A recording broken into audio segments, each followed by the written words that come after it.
¿Qué es lo que te viene a la cabeza cuando escuchas la palabra juicio? Depende a tus acciones. Si vas a un juicio siendo culpable, vas a ir con miedo. Pero si vas a un juicio sabiendo que eres inocente, no tienes miedo. Todos los días nosotros estamos siendo juzgados.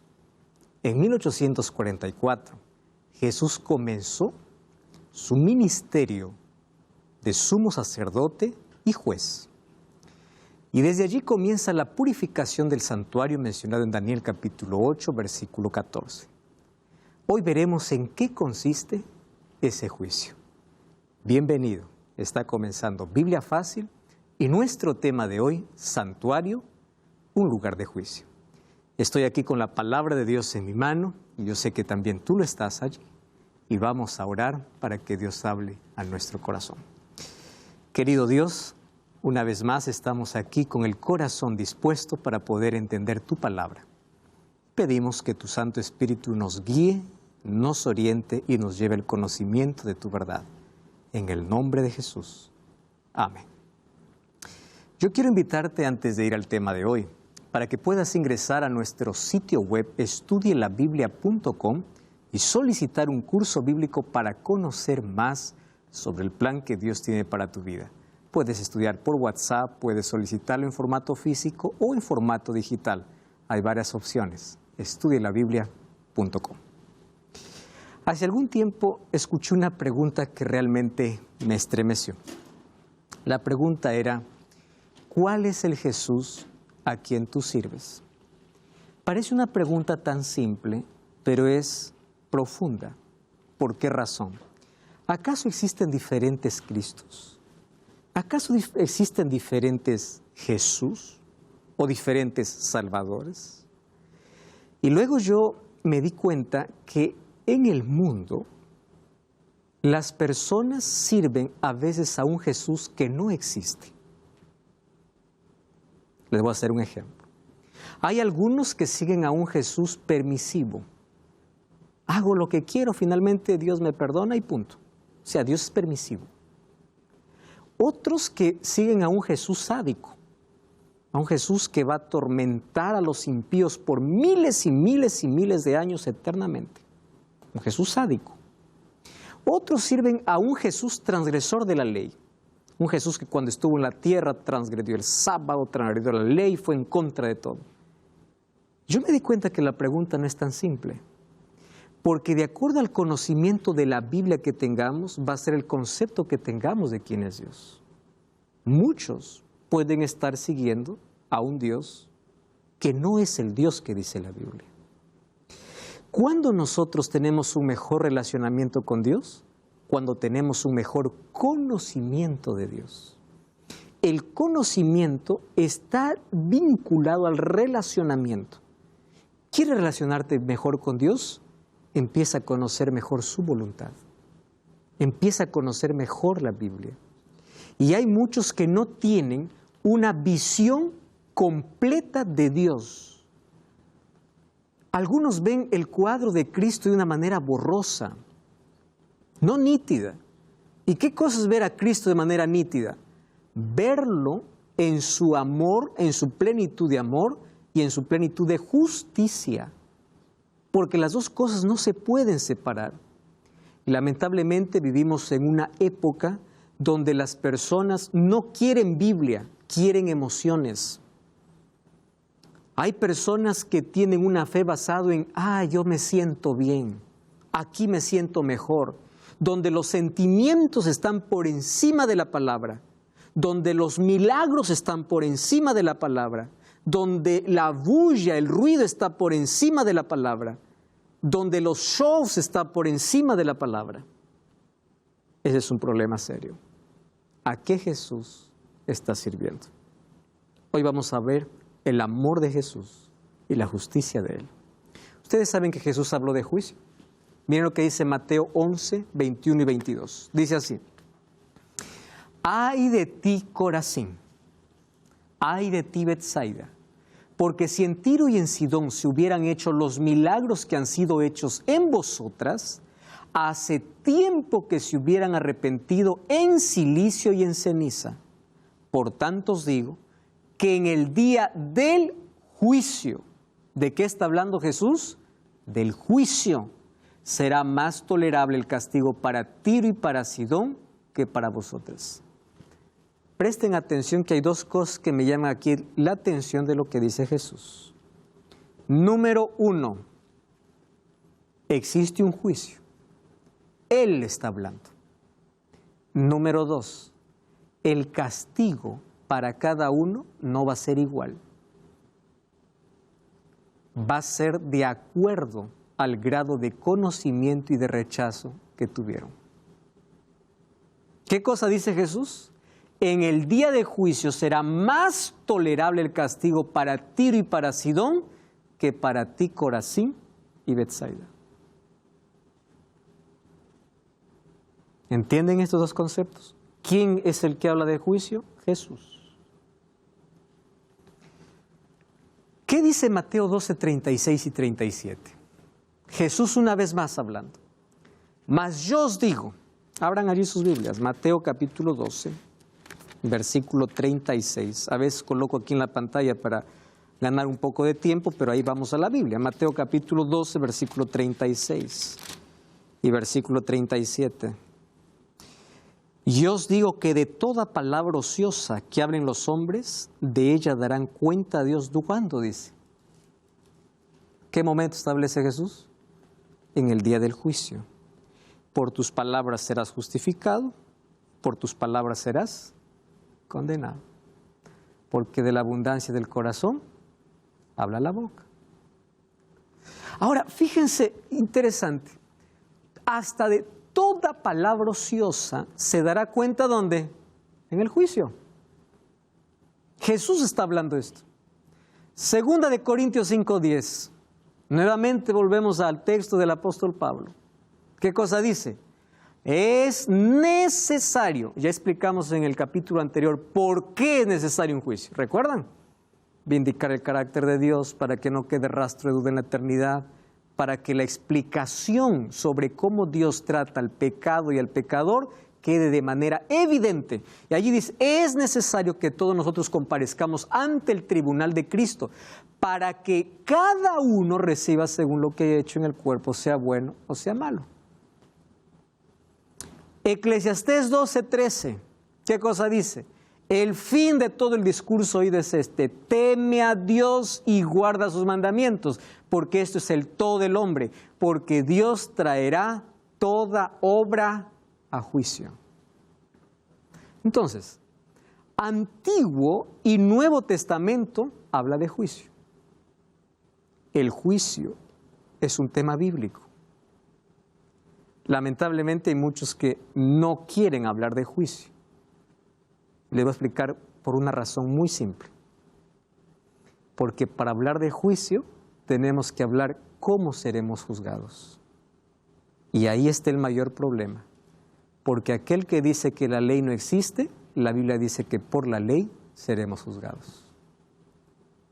Entonces el tema de juicio nos lleva a otra verdad bíblica. Y todas las verdades bíblicas están interconectadas. ¿Comprenden? Ahora miren, Santiago 2:10, el texto que leímos, que me parece que fue el último en el programa anterior. Cualquiera que guarde toda la ley pero ofende un punto se hace culpable de todos, porque el que dijo no cometerás adulterio también ha dicho no matarás. Si no cometes adulterio pero matas, está apenas mencionando 2 de los 10 mandamientos, ya te has hecho transgresión de la ley. Hablad y haced como los que habéis de ser juzgados. No dice por la ley de la esclavitud, por la ley de la libertad, porque la ley no fue creada para hacerte esclavo, pero tampoco para salvarte. La ley tiene una función específica. ¿Por qué dice la ley de la libertad? Porque quien anda conforme a la ley no le tiene miedo a nada, ¿no? ¿Quiénes son los que se paran escondiendo de la justicia? Los que han quebrado la ley. Y el que obedece la ley, anda libre. ¿Es así o no? También sucede aquí con Dios. Ahora fíjense acá. El juicio tiene 3 fases. Y eso es lo que vamos a estudiar hoy. La primera fase es la fase preadvenimiento. Preadvenimiento significa antes de la segunda venida de Jesús. La segunda fase, juicio comprobatorio. Y la tercera fase, el juicio ejecutivo. Entonces, présteme atención aquí. En la primera fase, que es la fase preadvenimiento, se decide el caso de cada uno de la humanidad, quienes se salvan y quienes se pierden. La segunda y la tercera fase ya no es para definir si hay otra salvación, sino es para comprobar la justicia de Dios y para ejecutar el juicio. ¿Correcto? Y cuando hablo de ejecución de juicio, ¿de qué estoy hablando? Del pago que merecen los impíos. Entonces, el juicio está dividido en 3 fases. Y nosotros vimos también ya en el programa anterior, en Daniel capítulo 7, versículo 9, ¿recuerdan? El juez se sentó, los libros se abrieron. Y cuando dice que había millones y millones de ángeles, ¿de dónde está hablando? De una escena en el cielo. Apocalipsis capítulo 14, versículo 7 dice, la hora de su juicio ha llegado. O sea, Cristo comienza una segunda fase en su ministerio. La hora del juicio, la purificación del santuario como es conocido. Muy bien. En la primera fase, ¿quién es juzgado? Ahora sí vamos al asunto, ¿no? ¿Cómo es el juicio en cada fase? Vamos a la primera fase. Ustedes recuerdan que el versículo más conocido en el mundo cristiano es Juan 3:16. Juan 3:16 dice así, porque de tal manera amó Dios al mundo que ha dado a su Hijo unigénito para que todo aquel que en Él cree no se pierda, mas tenga vida eterna. Algunos lo llaman a Juan 3:16 como el mini evangelio, o sea, el evangelio resumido en un versículo. Porque de tal manera amó Dios al mundo que dio su único Hijo. Pero no leemos el 18. Miren lo que dice el 18. El que en Él cree no es condenado. Pero el que no cree ya ha sido condenado. ¿Cómo es que ha sido condenado? ¿Dónde están? Aquí no está a ver qué obras hiciste, qué obras no hiciste. No. Ojo, las obras deben ser la evidencia del trabajo de Dios en la vida. Porque hay tanta gente que hace buenas obras dejando al lado a Dios. Y esas obras no salvan. Hay gente que hace donaciones, hay gente que, con esto estoy en el cielo.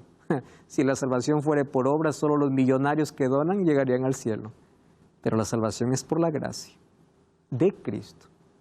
Y allí, ¿qué cosa dice? El que no cree ya ha sido condenado porque no ha creído en el nombre del unigénito Hijo de Dios. O sea, la primera fase del juicio es para aquel que dice creer. Entonces yo te pregunto, ¿tú crees en Dios? Levanta la mano. Muy bien, ¿crees en Dios? Bienvenido al juicio. ¿Por qué? Porque si eres creyente, tienes que pasar por la primera fase de juicio. ¿Y para qué? Vamos a leer otro texto. 1 Pedro 4:17. Es tiempo de que el juicio comience por la casa de Dios. Y si primero comienza por nosotros, ¿cuál será el fin de aquellos que no obedecen el Evangelio? Tremendo, ¿no? Y luego Pedro diría que el justo con dificultad se salva. Porque por gracia finalmente llega al cielo, ¿no? ¿Dónde queda el impío? ¿Dónde comienza la salvación? Cuando comienza a aceptar el sacrificio de Jesús. Creer en Jesús no solamente decir, yo creo que Él existe. No. Creyente es aquel que acepta el sacrificio de Cristo. Pero muchos se quedan solamente en el altar y no avanzan. Muchos se quedan en la puerta del santuario y no entran. Tienen que la mayoría de gente estará fuera del santuario, en la entrada del santuario y aquí nada más. Pero no continúan. Yo creo. Ahora, acá hay un asunto interesante. La primera fase es para el creyente. Y miren las promesas que Dios tiene para el creyente. Juan 5:24. El que oye mi palabra y cree en el que me envió, tiene vida eterna. ¿Y qué cosa dice Jesús? No vendrá a condenación porque ha pasado de muerte a vida. O sea, en el juicio no es condenado. Miren Juan 6:47. El que cree en mí tiene vida eterna. Una vez más, no eres condenado. ¿Qué dice Romanos 8:1? Ese texto sí, vamos a abrir la Biblia todos ahí, porque hay un asunto interesantísimo para anotar ahí. Romanos capítulo 8, versículo 1.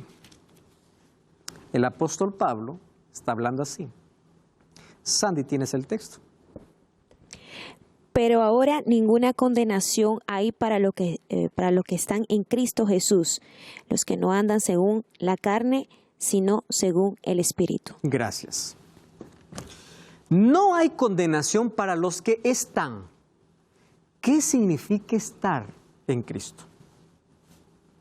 Escuchen aquí, esto es importante. Yo estoy en Cristo, amén, aleluya. Eso no es estar. Estar es andar conforme al Espíritu. Hay dos maneras de vivir la vida, según la carne y según el Espíritu. ¿Qué es según la carne? Según tus propios deseos, haciendo tu propia voluntad. ¿Qué es según el Espíritu? Tú también eres pecador, también pecas, pero tu voluntad está sometida a la voluntad de Dios por medio de su Espíritu. Diego.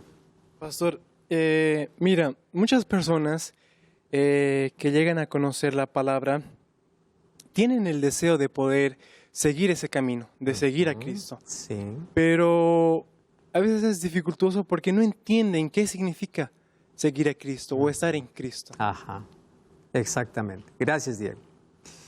Voy a ver, lo que estamos entendiendo aquí en el santuario es el plan de salvación.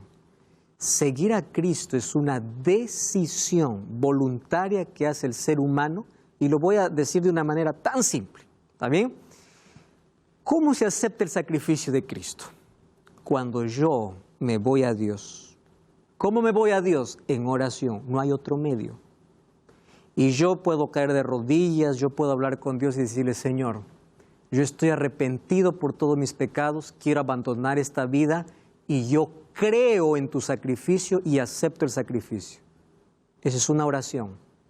Mi oración me lleva ¿a dónde? Al trono de la gracia. Cuando yo acepto el sacrificio, ese es el primer paso, creer. Cuando yo comienzo a creer, entonces viene lo segundo. Yo voy a pedir que Dios pueda ayudarme a hacer su voluntad. Vida cristiana no es hacer. Hacer es la consecuencia. Primero es creer. Es una decisión constante. Entonces, ¿cómo yo descubro la voluntad de Dios? En su palabra. Entonces, para eso, ¿qué cosa hacemos? Un estudio bíblico. Comenzamos a abrir la Biblia, leemos la Biblia, comprendemos el plan de Dios. Y cuando comprende el plan de Dios, ese sacrificio que acepto lo demuestro. El bautismo es una demostración de fe y es bíblico. Entonces Dios dice, hijo, ¿ya me conoces? Muy bien, casémonos, porque el bautismo es como matrimonio, ¿no? Vamos a casarnos. No, Señor, te amo, pero no para tanto, ¿no? Te amo, pero ahí de lejitos. Espera un momento. ¿Qué tipo de creer es eso? Todavía no crees. Y ahí podemos hablar de tantos obstáculos que impiden, ¿no? Tantas cosas que impiden la vida. Cuando yo soy bautizado, ahora soy bautizado, ya estoy salvo, ya soy salvo. Espera un momento, es el comienzo. Apenas el comienzo. ¿Qué es vida cristiana? Una vida de lucha constante y de victoria constante. Caes, te levantas, hasta que aprendes a caminar. ¿Y cómo se aprende a caminar? Entrando al santuario. ¿Qué significa entrar al santuario? Comer el pan, todos los días leer la Biblia, todos los días orar, todos los días pedir al Espíritu Santo. Es caminar con Dios. Y en la medida que camino con Dios, Él coloca su voluntad en mi vida. Él va a ayudarme a dejar todas las cosas que yo no puedo. Y cada día soy más semejante a Cristo hasta el día que Él regrese y arranque de mi vida la naturaleza de pecado. Todo comienza con una decisión. La decisión es un acto voluntario. Así comienza de manera simple. Pero la decisión se convierte luego en acción. ¿Y cuál acción? Vivir bajo la voluntad de Dios. ¿Cómo? Haciendo su voluntad que está escrita en su palabra. Y es un proceso. ¿No les dije que el camino del cristiano es un camino de progresión? No es que comienza arriba, abajo. Primero tienes que gatear, ¿no? Primero tienes que aprender a tus primeros pasos. Te caes, te levantas. Y aún cuando aprendes a caminar, te caes. La vida cristiana es así. Pero persevera, continúa. Eso es servir a Cristo. Ahora fíjense, en la primera fase, falsos creyentes serán eliminados. Aquí está. O sea, ¿por qué comienza por todos los que dicen creer? No todo el que dice creer, cree, pues. Yo creo, pero a mi manera. ¿Está bien? Yo creo en ti, Señor, pero tu ley no quiero. Está bien, esa es tu manera de creer. Señor, yo creo en ti, pero déjame vivir como quiero. Está bien. Entonces, en la primera fase del juicio, todos aquellos que dicen creer en Dios son analizados. ¿Para qué? Para ver si realmente creen. Creer es un paso de fe y la fe está relacionada con creer, confiar y obedecer. No existe fe si no hay obediencia, si no hay confianza y si no hay creencia. Pastor, a lo que estaba José. hablando sobre el bautismo, una vez que crees en Dios, el matrimonio, el bautizo es como un matrimonio, ¿no? Ujú. Y ahora, ¿cómo saber, como existe tantas iglesias, cuál es el bautizo verdadero para Dios? Porque hay muchas iglesias. Y claro, la verdad solamente hay tres clases, vamos a decir, de bautismo. Bautismo por infusión, bautismo por inmersión y bautismo por aspersión. ¿Cómo saber cuál es la diferencia de un billete falso y un billete verdadero? De lejos se ve billete, con el mismo número y el mismo color. ¿De qué manera lo analizas? Llevándolo hay señales que identifican al verdadero. ¿Cuál es el bautismo verdadero? El bautismo de Cristo. Él nos dejó ejemplo. Él no se bautizó por ser pecador, Él nos dejó ejemplo. ¿Cómo se bautizó Jesús? Fue sumergido. Y Romanos 6, 1 al 4 dice que cuando somos bautizados somos sumergidos porque participamos de la muerte y resurrección de Cristo. Más claro que ese texto no hay. El etíope cuando fue bautizado por Felipe, ¿dónde fue bautizado? En el agua. Dice que descendió al agua y subieron del agua. ¿De dónde fueron inventados entonces otros tipos de bautismo? Bautismo por aspersión, bautismo por infusión. Eso no está en la Biblia. Si no está en la Biblia, es falso. No puede llamarse verdadero. Muy bien, entonces aquí los falsos creyentes son sacados. No todo por eso Jesús, ¿qué cosa dijo en Mateo 7, 21 al 23? No todo el que me dice Señor, Señor, entrará en el reino de los cielos, sino el que hace la voluntad de mi Padre que esté en los cielos. Muchos me dirán, Señor, en tu nombre sacamos fuera demonios. Eso dice la Biblia. En tu nombre hicimos milagros. Y yo les diré, no los conozco. ¿Pero por qué si cantamos, fuimos a la iglesia? Pero hiciste tu voluntad y no la mía. ¿Se dan cuenta la importancia de la obediencia en la fe? Después vamos a hablar sobre obediencia. Muy bien, otra cosa. Apocalipsis 22:11 dice que este juicio acaba cuando Cristo sale del lugar santísimo. Abran sus Biblias, por favor. Este es un texto muy importantísimo. Apocalipsis capítulo 22, versículo 11. Dice así: el que es injusto, siga injusto. El que es impuro, siga impuro. El que es justo, practique la justicia. El que es santo, siga santo. ¿Qué cosa está diciendo la Biblia? Llegará un momento en la historia en que Cristo saldrá del lugar santísimo. El perdido no podrá salvarse y el salvado no podrá perderse. ¿Cuándo ocurre eso? Cuando Cristo deje de ser intercesor. Vamos a Apocalipsis capítulo 15, ¿está bien? Apocalipsis capítulo 15. Vamos a leer el versículo 8. El templo se llenó de humo por causa de la gloria de Dios y por causa de su poder. Nadie podía entrar en el templo hasta que se cumpliesen las 7 plagas. ¿Cuál es la evidencia de que Cristo salió del lugar santísimo? Es que 7 plagas caen sobre la tierra. Cuando las 7 plagas caigan sobre la tierra, quiere decir que Cristo ya dejó de ser nuestro intercesor. No hay más perdón. Esto es lo que se llama en la Biblia fin del tiempo de gracia. ¿Recuerdan la parábola de las 10 vírgenes en Mateo 25? 10 vírgenes estaban esperando, 5 prudentes, 5 insensatas. Llegó el esposo como a medianoche, solo las prudentes se quedaron porque tenían aceite. Las insensatas se fueron y dice, y se cerró la puerta. Y cuando se cerró la puerta, vinieron las insensatas y dijeron, Señor, ábrenos, nosotros te conocemos. ¿Les abrió o no les abrió? No les abrió. ¿Por qué? Cuando la puerta se cierra, nadie abre.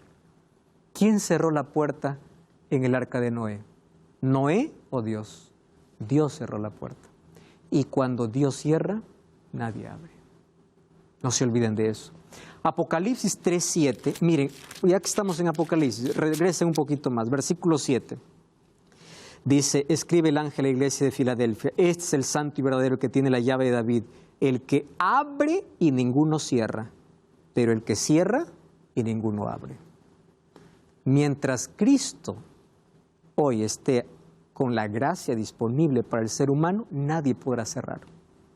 Por ahí aparecen algunos diciendo, Cristo ya cerró la gracia para un grupo. Eso es mentira, porque Cristo cuando mantiene su gracia abierta, lo mantiene para todos. Y cuando cierre la gracia, cerrará para todos.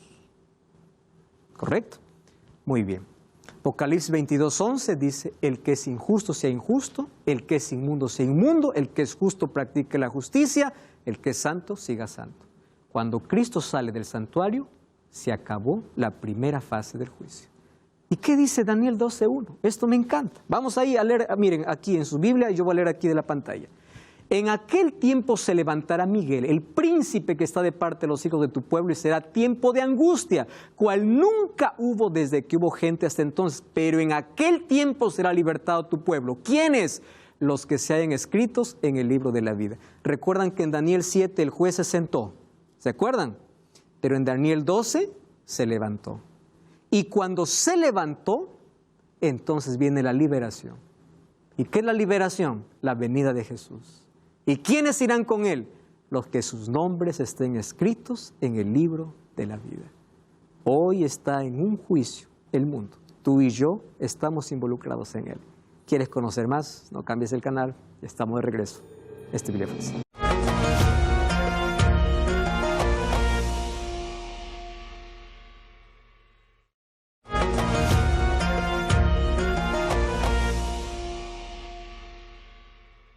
Estamos de regreso, hoy hablando sobre el juicio en el cielo.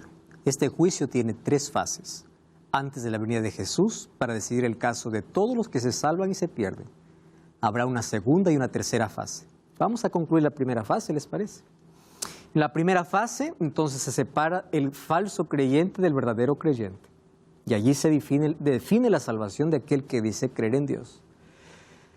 En Lucas 10:20 Jesús le dice a sus discípulos, cuando ellos vienen con la noticia, Señor, en tu nombre echamos fuera demonios, en tu nombre hacemos cosas, Jesús le dice, más bien alégrense que su nombre esté escrito en el libro de la vida. Esa es la mayor alegría. Ahora dice que cuando Cristo se levante, aquí Miguel es el título para Cristo cuando esté en batalla a favor de su pueblo. Dice que será libertado su pueblo. ¿Quiénes? Los que están escritos en el libro de la vida. Pero antes de que sea libertado, ¿qué cosa habrá? Tiempo de angustia. Angustia para los impíos por las 7 plagas, pero también angustia para el pueblo de Dios. Por ahí hay algunos que dicen, no, Dios librará a su pueblo de la angustia y lo llevará para el cielo. Eso es el rapto secreto. Tenemos aquí un tema sobre el rapto en las próximas lecciones. Ahora, fíjate acá. Jeremías 30 dice así, cuán grande es aquel día, tanto que no hay semejante a él, tiempo de angustia para Jacob, pero de ella será librado. ¿Qué significa de ella será librado? Vamos a ver qué tipo de angustia es esta. Jacob fue amenazado de muerte por Esaú. Los impíos amenazarán de muerte al pueblo de Dios. Satanás llevó a Esaú a marchar contra Jacob. Lo mismo ocurrirá en el tiempo del fin. Satanás se esforzó para imponer sobre Jacob el sentimiento de culpa. Como el pueblo de Dios sabe que ya no hay intercesor en el cielo, ustedes saben que la mayor angustia será mental, porque ellos dirán así, mis pecados habrán sido todos perdonados. Entonces allí hay una inseguridad en eso. Jacob se había arrepentido previamente, obviamente, y Jacob venció no por fuerza física, sino por la entrega de sí mismo. Lo mismo ocurrirá antes de la venida de Jesús.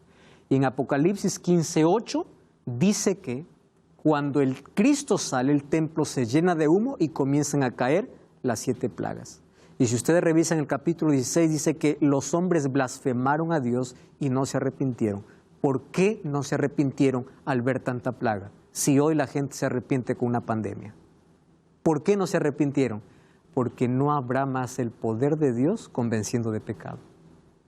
Cuando una persona se entrega a Jesús, no dice, yo busqué a Dios. Nunca el ser humano busca a Dios. Dios busca al ser humano. El ser humano solo acepta que Dios lo encuentre. Eso es todo. Ahora, como no hay Espíritu Santo, nadie más podrá convencer de pecado. Y el Evangelio ya no más será predicado. Será un momento triste. Entonces, el final de la historia es gloriosa o dolorosa de acuerdo a la elección de cada uno. ¿Y cuándo es esa elección? Hoy. Por eso, en cuestión de salvación, es hoy, no es mañana. Porque cada día se puede definir nuestro destino con nuestras decisiones. Diego. Pastor, hay personas que dicen que para tales personas el tiempo de gracia ya ha terminado, que las puertas fueron cerradas, porque esa persona no siente que Dios, digamos, le está buscando, ¿no? Entonces, ¿qué se puede hacer en ese caso? Hay 3 momentos, Diego, donde la gracia se termina. Primer momento, cuando llega la muerte. Llega la muerte, se acabó. No hay más gracia. Ahí se acabó. Y uno no sabe cuándo llega. Número 2, cuando hay pecado contra el Espíritu Santo. Pecado contra el Espíritu Santo es la sordera espiritual donde el ser humano no quiere saber nada más de Dios. Porque no es que se fue lejos de la gracia de Dios. El ser humano rechazó tanto que ya se volvió insensible a la voz de Dios. Entonces, si es que no hay arrepentimiento, no hay perdón. Y si no hay perdón, no hay salvación. Cuando el ser humano rechaza abiertamente siempre la voz de Dios, entonces no hay salvación. Hay personas que dicen, yo he matado, he abortado, soy un drogadicto, soy un viciado, ¿tengo salvación? Sí tienes. ¿Por qué razón? Porque todavía tienes conciencia de pecado. Cuando tienes conciencia de tu condición es porque todavía el Espíritu Santo puede trabajar en ti. Pero cuando pierdes esa conciencia, ya no hay ni reconocimiento de pecado, ni arrepentimiento, ni salvación. Y el tercer momento, ¿cuándo es? Cuando Cristo salga del lugar santísimo. Entonces no sabemos ninguno de los 3 momentos cuando se acaba para el ser humano. Muy bien. Apocalipsis 22:12 dice, yo vengo pronto y mi galardón conmigo para recompensar a cada uno según conforme fuere su obra. O sea, Cristo no viene para decir, a ti tú te vas a perder, te vas a salvar, no, yo te voy a dar de acuerdo a tus elecciones. Tu recompensa es personal y de acuerdo a lo que tú decidiste. ¿Entienden cómo es la salvación? Pero existe un juicio comprobatorio. ¿Recuerdan ustedes que en el día de purificación del santuario terrenal habían 2 machos cabríos y uno era para Azazel? ¿Recuerdan eso? ¿Qué sucedía con el macho cabrío que era para Azazel? A él se le responsabilizaba por todos los pecados confesados, porque finalmente es el diablo quien hizo caer a los hijos de Dios y los hizo caer en pecado. Pero si aquellos se mantuvieron fieles hasta el día final, Satanás pagará la culpa de ellos. Y no porque Satanás sea el Salvador, porque ellos fueron perdonados por la sangre del macho cabrío, sino que Satanás será culpable y él sufrirá la consecuencia por haber hecho caer. No es que Satanás se presente como Salvador. Ahora, aquí viene el asunto importante. ¿Recuerdan que a dónde era llevado el macho cabrío? Al desierto. Y hay una profecía en Apocalipsis capítulo 20, donde dice que Satanás será preso por 1000 años. Y después el macho cabrío, ¿qué sucedía después de haber sido llevado al desierto? Moría. Después viene la ejecución final. Y ahí en Apocalipsis 21:2 dice que el dragón fue prendido, mas estas cadenas son circunstanciales porque él no tiene a quien engañar. Y por 1000 años. ¿Qué sucede en esos 1000 años? Dios ha llevado a su pueblo ¿a dónde? Al cielo. ¿Correcto? Ahora, ¿qué sucede allí? Miren Jeremías 4:23. Miré la tierra, estaba desolada. Los cielos, no había luz. Miré a los montes, temblaban. Miré a los collados, fueron destruidos. Miré, no había hombre. Las aves se habían ido. El campo fértil era desierto. Todas las ciudades eran asoladas delante de Jehová, delante del ardor de su ira. porque así dijo Jehová, toda la tierra será asolada, pero no la destruiré. ¿Por qué Dios no destruirá la tierra? Porque finalmente esta tierra será renovada después de ser purificada con fuego. Y eso ocurrirá después de los 1000 años, que es otro tema bíblico, el milenio. Ahora, ¿por qué juicio comprobatorio?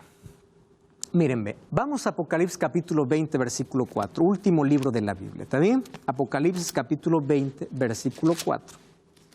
Me encanta ese texto. Dice, vi tronos y se sentaron sobre ellos los que recibieron, ¿qué cosa recibieron? Dice, autoridad ¿para qué? Para juzgar. O sea, ya no está hablando de Cristo como juez, porque Cristo actúa como juez antes de su segunda venida, para definir el caso de cada uno. ¿Y de qué juicio está hablando? Y dice, miren lo que dice. Vi las almas de los decapitados por causa del testimonio de Jesús, por la palabra de Dios, los que no habían adorado a la bestia ni a su imagen, ni recibieron la marca en su frente ni en sus manos, vivieron y reinaron con Cristo por 1000 años. ¿Quiénes son los que tienen facultad de juzgar? Aquellos que viven con Cristo por 1000 años. Vamos a otro texto, vamos al versículo 11.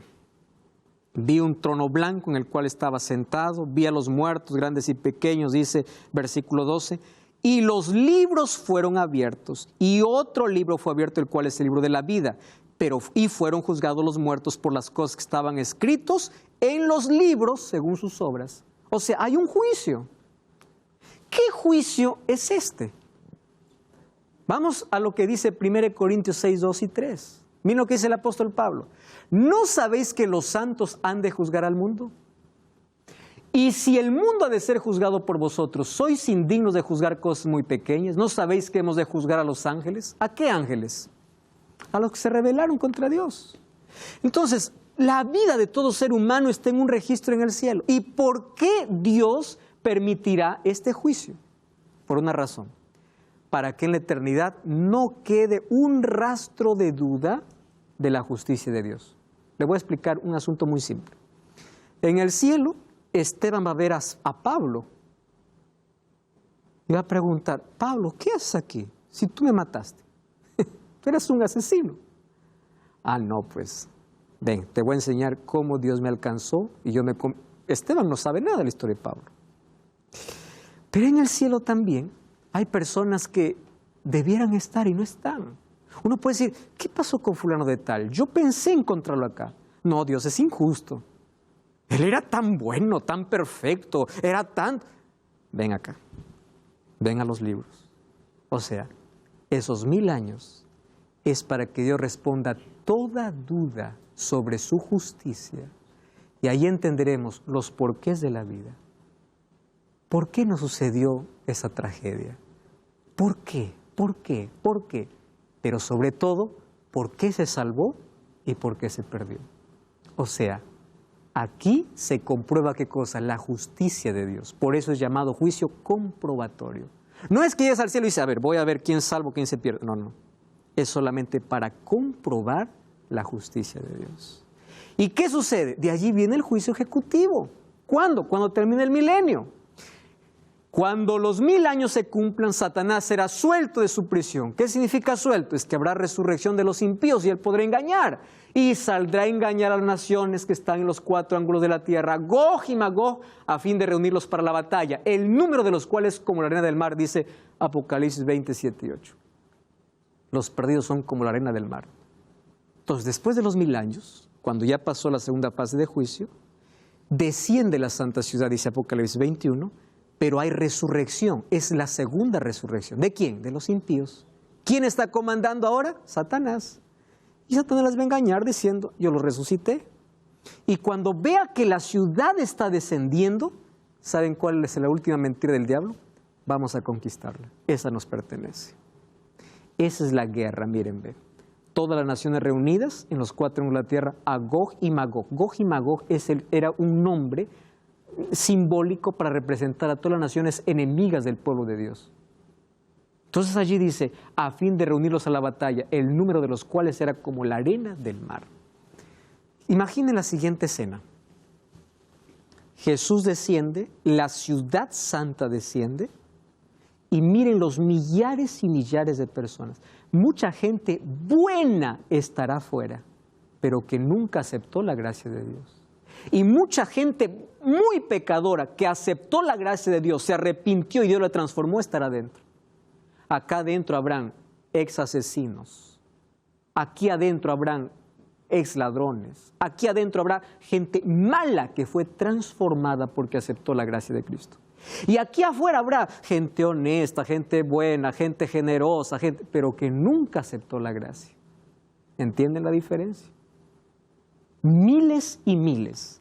Pero ellos resucitan. Cuando el creyente resucita en la primera resurrección, los creyentes resucitan glorificados, quiere decir sin defectos ya de pecado. Sin embargo, cuando ellos resucitan así como fueron a la sepultura. Vamos a Apocalipsis capítulo 20, versículo 5, porque ahí tenemos que resolver un asunto importante. Dice allí el versículo 5, los otros muertos. ¿Cuáles son esos otros muertos?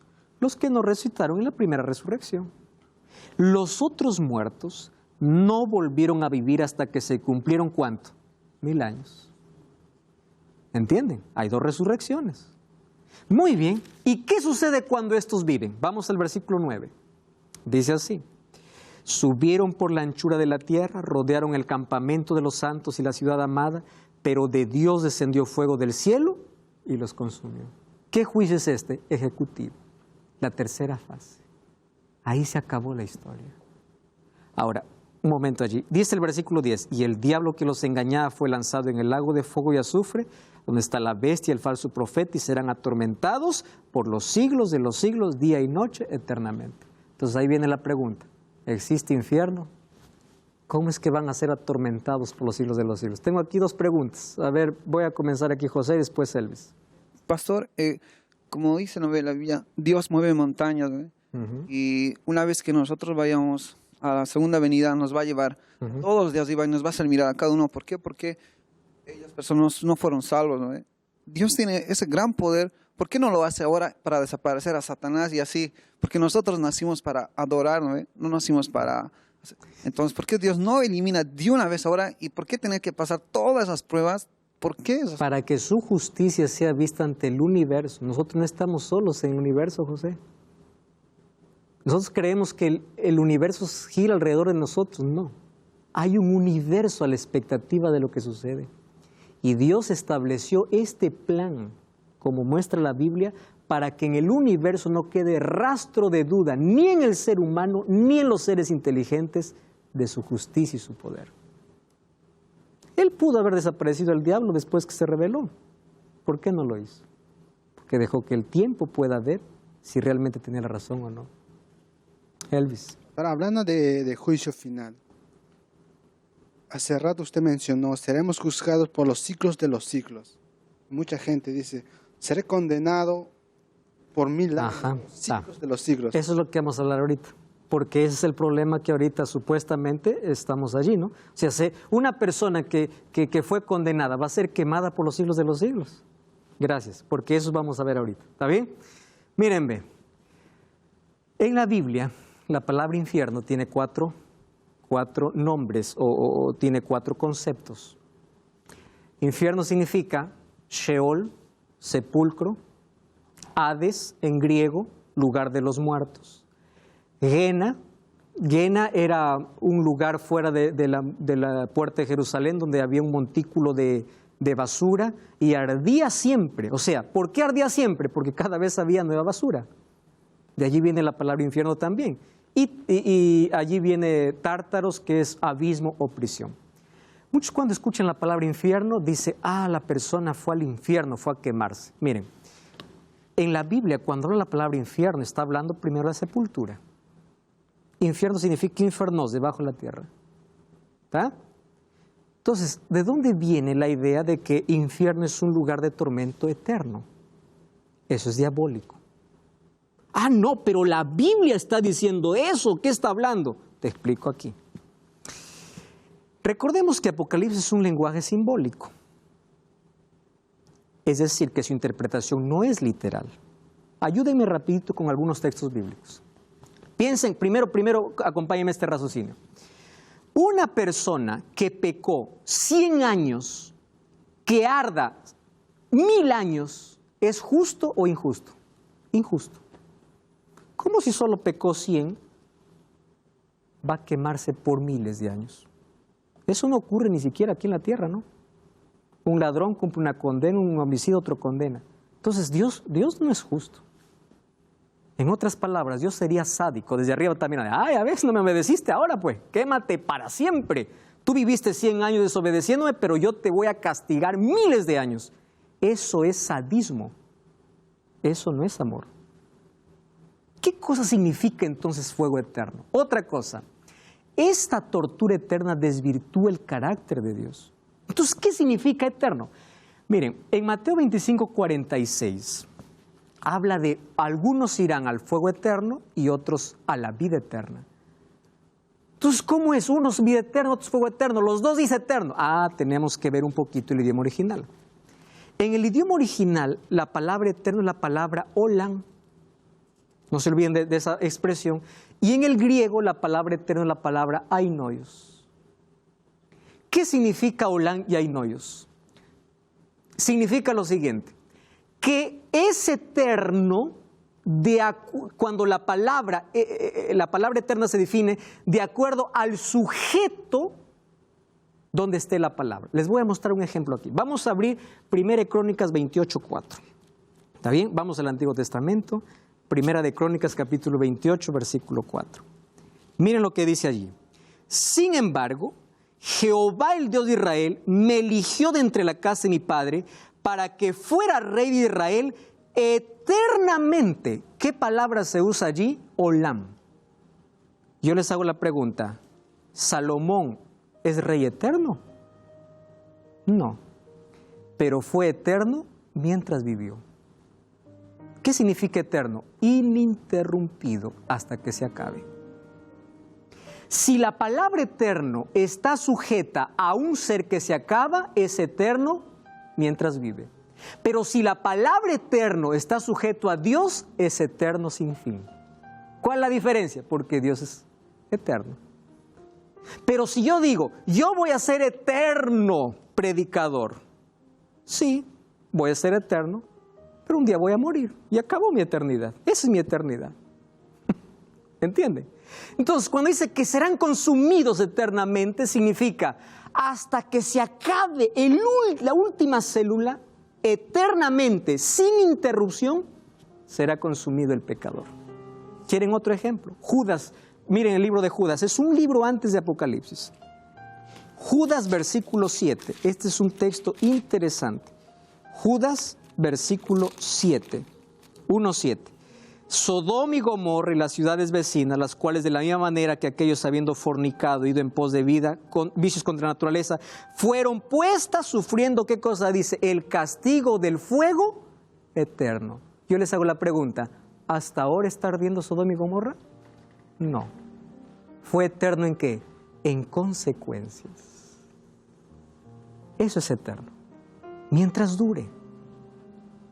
No se interrumpe hasta que se acabe. Eso es eternidad. En la vida del ser humano es eterno, porque hasta que se acabe, acabó todo. Entonces, cuando todos los seres humanos sean destruidos, Satanás será el último en ser destruido, la tierra entonces allí será purificada. Y otra cosa que es importante, la vida eterna es solamente un regalo de Dios ¿para quién? Para sus hijos. Y piensen conmigo, si el pecador se va a quemar eternamente, significa que tiene que vivir eternamente. ¿Están de acuerdo o no? O sea, para quemarse eternamente hay que vivir eternamente. ¿Cómo se quema algo que no está vivo? Entonces, ahí estamos en un problema, porque Dios no prometió vida eterna al pecador. ¿A quién prometió vida eterna? Solo al creyente. ¿Entienden qué significa eterno? Eterno en consecuencias. Un día nos espera una ciudad gloriosa y ese lugar es hecho para ti. Mientras tanto, hoy aquí tienes que tomar una decisión. La decisión de ser fiel a Dios y a su palabra. Al comprender estas verdades, acéptala en tu corazón y decide por la eternidad al lado de Jesús. Es Jesús quien te invita, es Jesús que abre los brazos, es Jesús quien te dice ven. Tú vienes acompañando esta temporada y hasta aquí ya van más de 8 episodios. Estás comprendiendo el plan de Dios, el amor de Jesús. Y llegó el momento de tomar una decisión. ¿Qué significa creer? ¿Qué significa aceptar? Demostrar. Yo te voy a invitar que allí donde tú estás, puedas decir así: Señor, comprendo tu plan y yo estoy dispuesto a entregarme a ti. Estoy dispuesto a dar un paso de fe. Estoy dispuesto a demostrar mi amor por ti. Comprendí completamente tu plan. Ahora, como sé que de mi decisión depende que tú actúes en mi vida, yo quiero entregarme a ti. ¿Tú tomas esa decisión? Aquí está apareciendo una dirección al cual tú puedes ingresar hoy. Y allí tú puedes hoy colocar tus datos, que vamos a estar orando por ti. Queremos orar por aquella linda decisión. Y te invito a visitar una iglesia adventista del séptimo día. Y allí tú serás bautizado. Quiero orar contigo.